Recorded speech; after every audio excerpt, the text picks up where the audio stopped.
ഇപ്പം ഇങ്ങനെയൊക്കെയുള്ള കുറച്ച് കാര്യങ്ങളാണ് നമ്മൾ ഡിസ്കസ് ചെയ്യാൻ പോകുന്നത്. ഓക്കെ, കുറച്ച് കാര്യങ്ങൾ നിങ്ങൾ മനസ്സിലാക്കി വെച്ചിട്ടുണ്ടല്ലേ, സ്കൂളിൽ പഠിപ്പിക്കുന്നത് വെച്ച് കുറച്ച് കാര്യങ്ങൾ മനസ്സിലായി. ഓക്കെ, അപ്പം നിങ്ങൾ എപ്പോഴും ഒരു കാര്യം ആലോചിച്ചാൽ, നിങ്ങൾ കസേര കളിക്കുമെന്ന് വിചാരിച്ചു. കസേര കളി. അപ്പോൾ കസേര കളി ഇങ്ങനെ കളിച്ചുകൊണ്ടിരിക്കുകയാണ്. പാട്ട് നിർത്തുമ്പോൾ എന്ത് സംഭവിക്കും? നമ്മൾ ആ കസേരയിൽ ഇരിക്കും, ഇല്ലേ?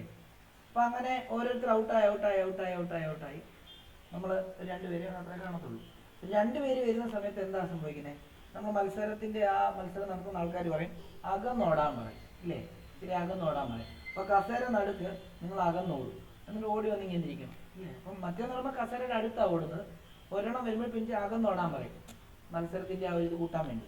അപ്പം അങ്ങനെ ഓടുന്ന സമയത്ത് നിങ്ങൾ നല്ലതായിട്ട് ഓടുന്ന സമയത്ത് നിങ്ങളുടെ തല ഇറങ്ങിക്കഴിഞ്ഞാൽ നിങ്ങൾ എങ്ങോട്ടായിരിക്കും വീഴുന്നതെന്ന് അറിയുമോ? പുറത്തേക്കായിരിക്കും, അകത്തേക്കായിരിക്കും? അകത്തേക്കായിരിക്കും. കാരണം സെൻട്രിപെറ്റൽ ഫോഴ്സ് എന്ന് പറയുന്ന ഫോഴ്സ് നിങ്ങൾ കറങ്ങുമ്പോൾ നിങ്ങളുടെ ശരീരം ആക്ട് ചെയ്യുന്നുണ്ട് ടുവേർഡ്സ് സെൻറ്റർ. നിങ്ങൾ ഇപ്പോൾ ഇതിനെ ചുറ്റിനും കറങ്ങുകയാണ്. ഇവിടെ വരുമ്പോഴും ഇങ്ങോട്ടൊരു ഫോഴ്സ് ആക്ട് ചെയ്യുന്നുണ്ട്, ഇവിടെ വരുമ്പോഴും ഇങ്ങോട്ടൊരു ഫോഴ്സ് ആക്ട് ചെയ്യുന്നുണ്ട്, ഇവിടെ വരുമ്പോഴും ഇങ്ങോട്ടൊരു ഫോഴ്സ് ആക്ട് ചെയ്യുന്നുണ്ട്, ഇവിടെ വരുമ്പോഴും ഇങ്ങോട്ടൊരു ഫോഴ്സ് ആക്ട് ചെയ്യുന്നുണ്ട്, ഇവിടെ വരുമ്പോഴും ഇങ്ങോട്ട് ആക്ട് ചെയ്യുന്നുണ്ട്, ഇവിടെ വരുമ്പോഴും ഇങ്ങോട്ട്. അങ്ങനെ ഓരോ പോയിന്റിലും ഇങ്ങോട്ട് എന്ത് ചെയ്യുന്നു? നടുക്കോട്ട് ഫോഴ്സ് ആക്ട് ചെയ്യുന്നുണ്ട്. ആ നടുക്കോട്ട് ആക്ട് ചെയ്യുന്ന ഫോഴ്സിനെയാണ് സെൻട്രിപെറ്റൽ ഫോഴ്സ് എന്ന് പറയുന്നത്. ഓക്കെ, അതിൻ്റെ മാഗ്നിറ്റ്യൂഡ് കോൺസ്റ്റന്റ് ആയിരിക്കും, പക്ഷെ ഡയറക്ഷൻ കോൺസ്റ്റന്റ് അല്ല. ആണോ? ഡയറക്ഷൻ സെയിം ആണോ? ഇവിടെ വരുമ്പം ആ ഫോഴ്സിന്റെ ഡയറക്ഷൻ തന്നെ ഇങ്ങോട്ടാണ്.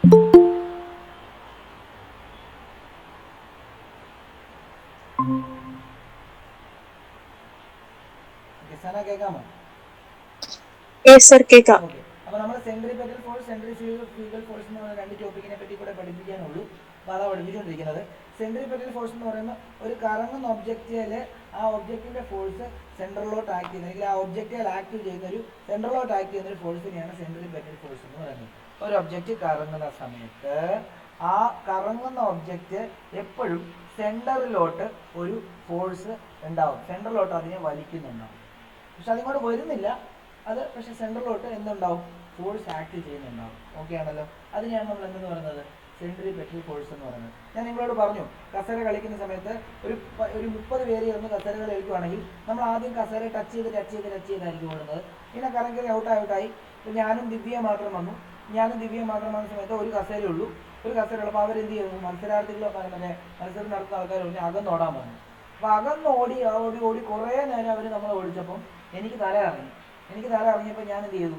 ഞാൻ തല ഇറങ്ങി എപ്പോഴും ആ വട്ടത്തിൻ്റെ ഉള്ളിലേക്കായിരിക്കും വീഴുന്നത്. അതെന്തോന്ന് ചോദിച്ചു കഴിഞ്ഞാൽ, ഞാൻ കറങ്ങുന്നൊരു ബോഡിയിൽ ഒരു ഫോഴ്സ് ആക്ട് ചെയ്യും ടുവേർഡ്സ് സെൻറ്റർ.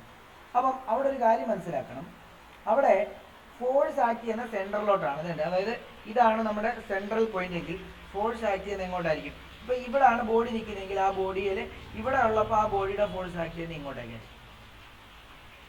ഒരു 2 ന്യൂട്ടൺ ഫോഴ്സ് ആണെന്ന് വിചാരിച്ചു. ഈ ബോഡി കറങ്ങി ഇവിടെ വന്നാലും ആ ബോഡിയുടെ ഫോഴ്സ് എങ്ങോട്ടായിരിക്കും ആക്ട് ചെയ്യുന്നത്? ഇങ്ങോട്ട്. അപ്പോഴും ഒരു 2 ന്യൂട്ടൺ ഫോഴ്സാണ്. ആ ബോഡി കറങ്ങി ഇവിടെ വന്നാലും എപ്പോഴും എങ്ങനെയായിരിക്കും? സെൻട്രലോട്ടായിരിക്കും ആക്ട് ചെയ്യുന്നത്. അങ്ങനെ ഈ സർക്കുലർ മോഷനിൽ എവിടെ ബോഡി കൺസിഡർ ചെയ്താലും ആ ബോഡിയുടെ ഫോഴ്സ് എങ്ങോട്ടായിരിക്കും? Along the radius towards the centre ആയിരിക്കും. എലോങ് ദ റേഡിയസ് അല്ലേടാ ഇത്, അല്ലേ? ഈ സർക്കിളിൻ്റെ റേഡിയസ് അല്ലേ ഇത്? അപ്പോൾ ആ റേഡിയസിൽ എലോങ് ആയിട്ട് ടുവേർഡ്സ് ദ സെൻട്രലോട്ടായിരിക്കും എന്ത് ഫോഴ്സ് ആക്ട് ചെയ്യുന്നത്? സെൻട്രിപെറ്റൽ ഫോഴ്സ് ആക്ട് ചെയ്യുന്നത്. ഓക്കെ ആണല്ലോ? ഓക്കെ, അപ്പം അവിടെ ഒരു കാര്യം മനസ്സിലാക്കണം, അവിടെ ഫോഴ്സ് കോൺസ്റ്റന്റ് ആണോ? ഫോഴ്സ് കോൺസ്റ്റന്റ് അല്ല, മാഗ്നിറ്റ്യൂഡ് കോൺസ്റ്റന്റ് ആണ്. എന്തുവാ? ഇവിടെ ആക്ട് ചെയ്യുന്നത് എല്ലാം 2 ന്യൂട്ടണാണ്. പക്ഷെ അതിൻ്റെ ഡയറക്ഷൻ എന്താ? ഇപ്പം ഈ പോയിന്റിൽ കണ്ടോ, ഇതിങ്ങനെ സർക്കുലർ ഞാൻ വരച്ച് കാണിക്കാം, നോക്കിയോ. അതായത് ഇപ്പോൾ ഇതൊരു സെൻട്രൽ പോയിന്റ്, ഒരു ബോഡി സർക്കുലർ പാത്തിൽ മൂവ് ചെയ്യുവാണ്. ഓക്കെ, അപ്പം ആ ബോഡി രണ്ട് ഇപ്പം ഇവിടെ ആയിരിക്കുന്നത്, ഇവിടെ ആയിരിക്കുന്നത്. ഇപ്പം ഇവിടെ ഇരിക്കുന്ന സമയത്ത് അതിൻ്റെ ഫോഴ്സ് എങ്ങോട്ട് ആക്ട് ചെയ്യുന്നത്? ഇങ്ങോട്ട്, കണ്ടോ? ഇങ്ങോട്ട് ആക്ട് ചെയ്യുന്നത്. ആ ബോഡി ഇവിടെ വന്നു, അപ്പോഴെങ്ങോട്ട് ആക്ട് ചെയ്യുന്നത്? ഇങ്ങോട്ട് ആക്ട് ചെയ്യുന്നത്. ആ ബോഡി ഇവിടെ വന്നു, അപ്പോൾ ആ ബോഡിയുടെ ഫോഴ്സ് എങ്ങോട്ട് ആക്ട് ചെയ്യുന്നത്? ഇങ്ങോട്ട്. ആ ബോഡി ഇവിടെ വന്നു, ഇങ്ങോട്ട്. ആ ബോഡി ഇവിടെ വന്നു, ഇങ്ങോട്ട്. ആ ബോഡി ഇവിടെ വന്നു, ഇങ്ങോട്ട്. ഓരോ പോയിന്റിലും അതിൻ്റെ ഫോഴ്സ് ആക്ട് ചെയ്യുന്നതിൻ്റെ ഡയറക്ഷൻ ഡിഫറൻറ്റ്. ശരിയല്ലേ? ഇവിടെ ഡയറക്ഷൻ ഇങ്ങോട്ട്, ഇവിടെ ഡയറക്ഷൻ ഇങ്ങോട്ട്. പക്ഷേ ആക്ട് ചെയ്യുന്ന മാഗ്നിറ്റ്യൂഡ് സെയിം മാഗ്നിറ്റ്യൂഡിലാണ് ഫോഴ്സ് വരുന്നത്, അല്ലേ? ശരിയല്ലേ? ഇപ്പം നമുക്ക് ബെസ്റ്റ് ഒരു എക്സാമ്പിൾ എടുക്കാൻ എന്താ അറിയോ, revolution of planets around the sun. ഇപ്പൊ എർത്ത് ഇവിടെ വരുമ്പം എർത്തിന് ഇങ്ങോട്ടേക്ക് സൂര്യനിലോട്ട് ഒരു അട്രാക്ഷൻ ഉണ്ട്. ആ അട്രാക്റ്റീവ് സെയിം ഫോഴ്സ് വെച്ചിട്ടാണ് എർത്ത് ഇവിടെ വരുമ്പോഴേ എന്ത് ചെയ്യുന്നത്, സൂര്യൻ്റെ മേൽ അട്രാക്ട് ചെയ്യപ്പെടുന്നത്. ആ സെയിം ഫോഴ്സ് വെച്ചിട്ടാണ് ഇങ്ങനെ. പക്ഷെ ഓരോ പൊസിഷനിൽ വരുമ്പോൾ അതിന്റെ ഡയറക്ഷൻ എന്താ, ഡയറക്ഷൻ ചേഞ്ച്. അതേപോലെ തന്നെ ആക്സിലറേഷനും വേരി ചെയ്യുന്നുണ്ട്. ആക്സിലറേഷന്റെ ഡയറക്ഷൻ ഇങ്ങോട്ടാണ് കേട്ടോ. വെലോസിറ്റിയുടെ ഡയറക്ഷൻ എങ്ങോട്ടാ, ടാൻജൻഷ്യൽ ആയിരിക്കും കേട്ടോ. വെലോസിറ്റിയുടെ ഡയറക്ഷൻ ടാൻജൻഷ്യൽ ആയിരിക്കും.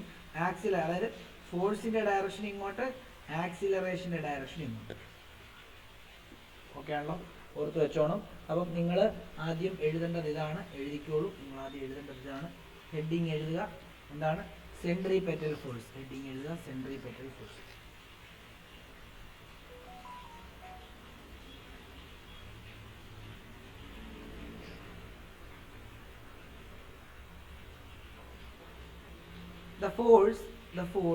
The force acting on a body moving in a circular path, moving in a circular path